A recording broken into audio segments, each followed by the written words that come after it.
Hi, I'm Catalina. After 68 years on this planet, I thought I'd seen it all, especially when it came to family drama.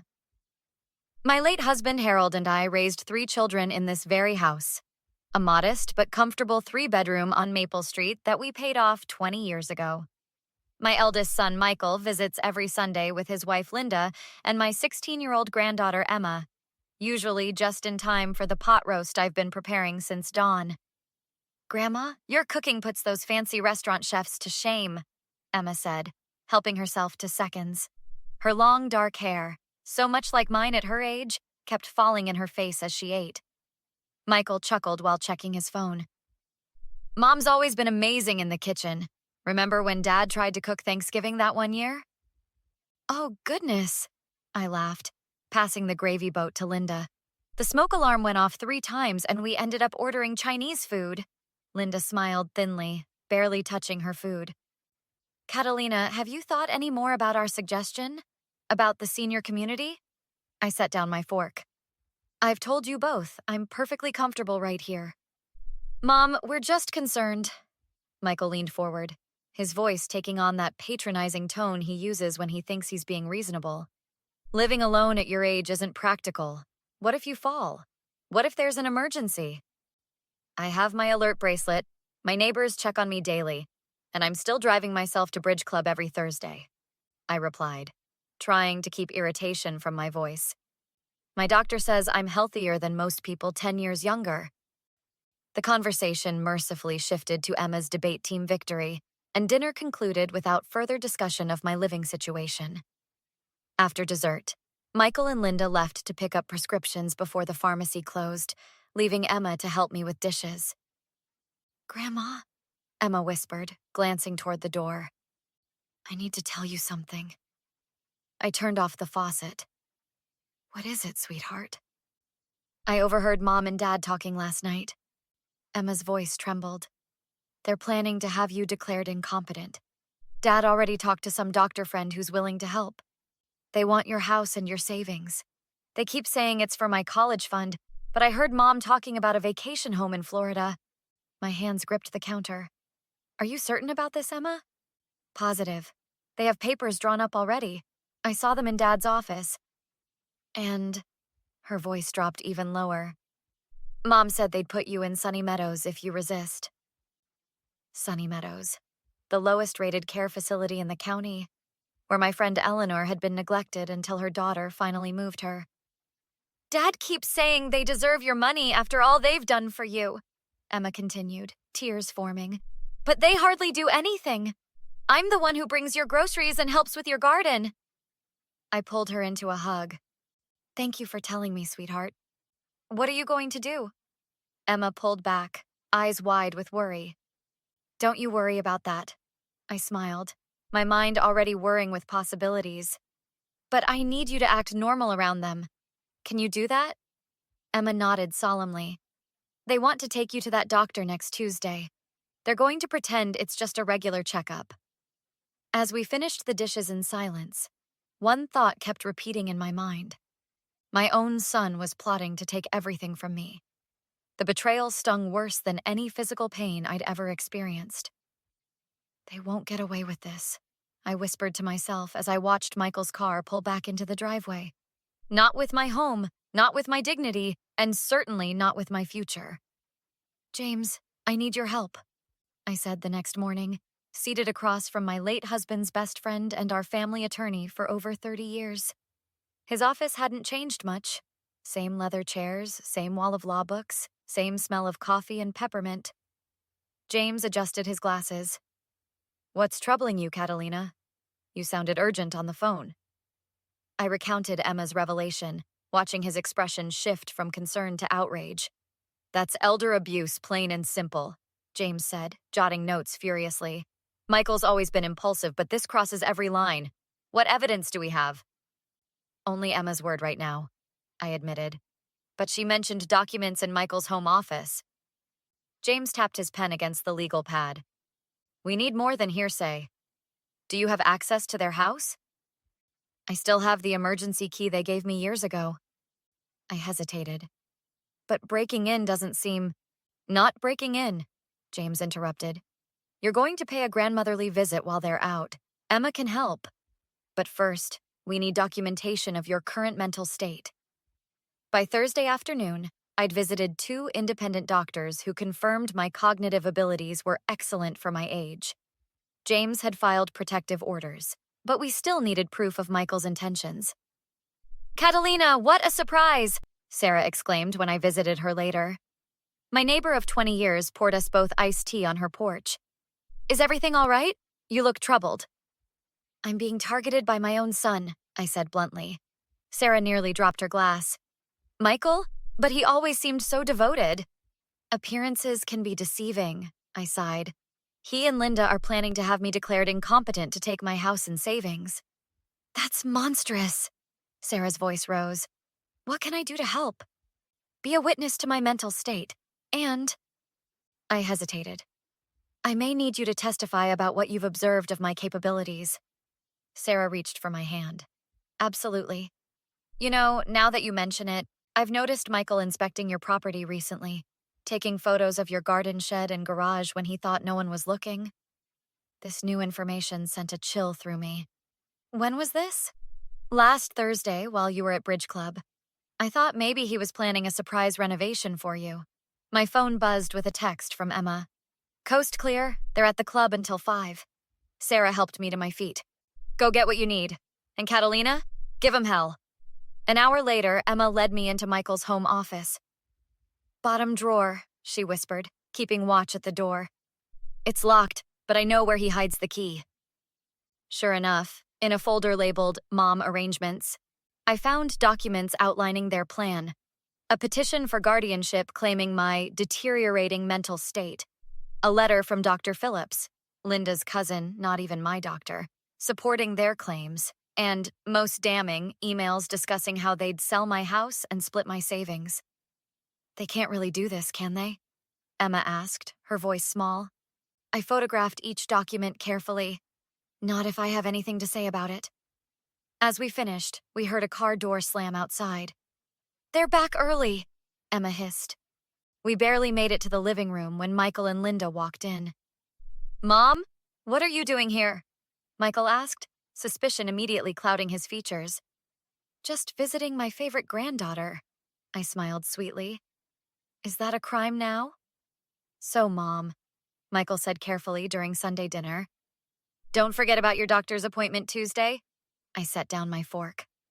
Which doctor would that be? The one I've seen for 15 years, or your wife's cousin who's agreed to declare me incompetent? The silence that followed was deafening. Linda's face drained of color. Michael's mouth opened and closed like a fish gasping for water. Emma stared at her plate, trying to appear innocent. What are you talking about? Michael finally managed, his voice unnaturally high. I think you know exactly what I'm talking about, I said, pulling out copies of the documents I'd found. Guardianship petitions? Plans for my care at Sunny Meadows? Emails about selling my house before I'm even moved out? Linda recovered first.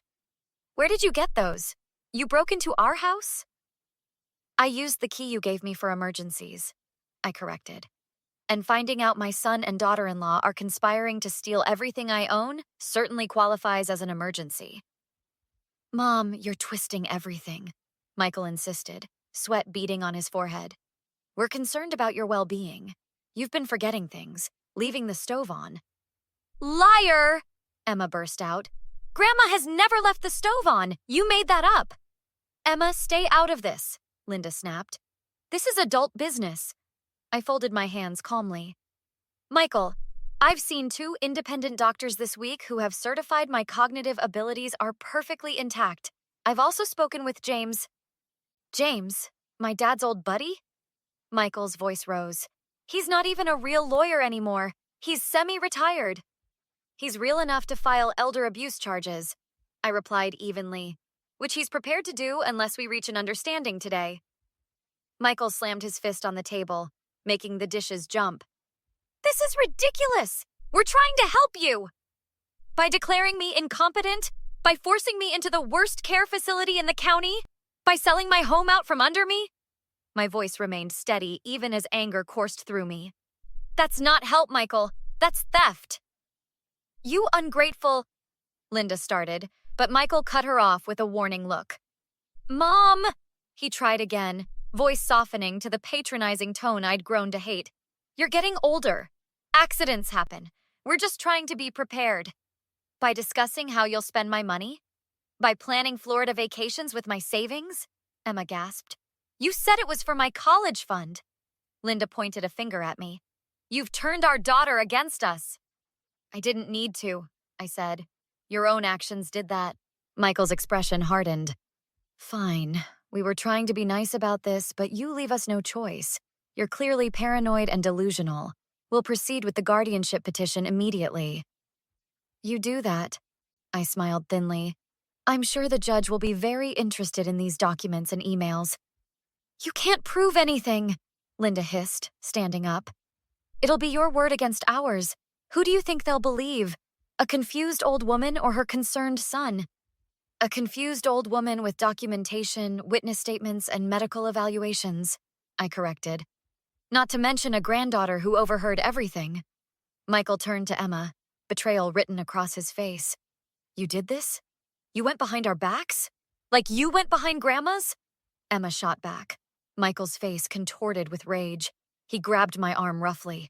You're not leaving this house until you give us those papers. Michael, Linda exclaimed, looking nervously toward the windows. Let go of me, I said calmly, even as his fingers dug painfully into my arm. Not until you... The front door opened, and James walked in with Sarah right behind him. I believe, James said coldly. You'll want to remove your hand from my client. The restraining order is temporary, James explained 3 days later as we sat in the courthouse hallway.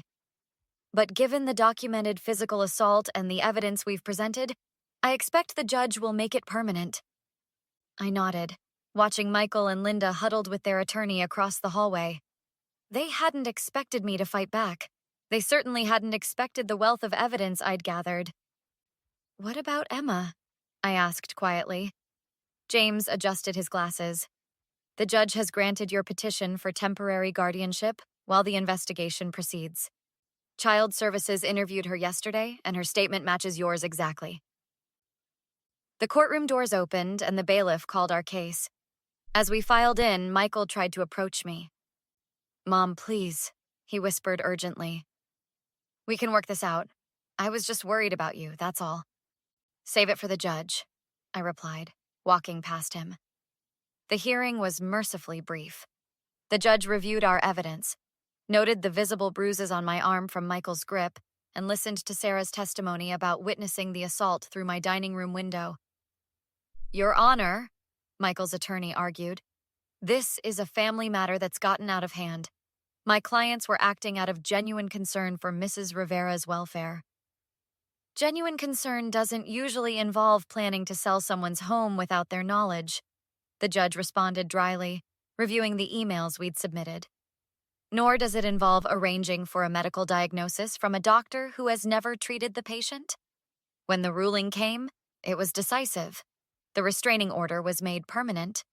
Adult Protective Services would conduct a full investigation. My temporary guardianship of Emma would continue pending family court review. In the hallway afterward, Linda approached, tears streaming down her face. Catalina, please, she begged. Think about what this means. Our family is being torn apart. Michael could face criminal charges. You should have considered that before you plotted to take everything from me, I replied calmly. It wasn't supposed to happen like this, she insisted. We just thought... With your memory issues? What memory issues, Linda? The ones you invented? Michael appeared behind her. Mom, I'm sorry it went this far. I made a mistake. Can't we just go back to how things were?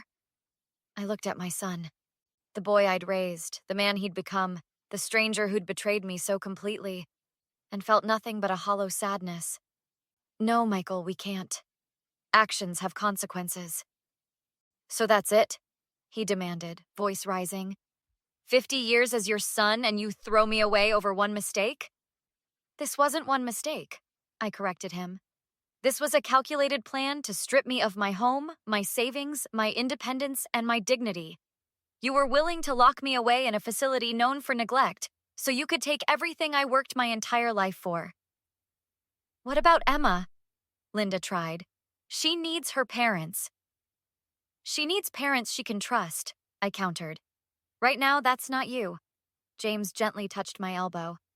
We should go. Emma's waiting. As we walked away, Michael called after me.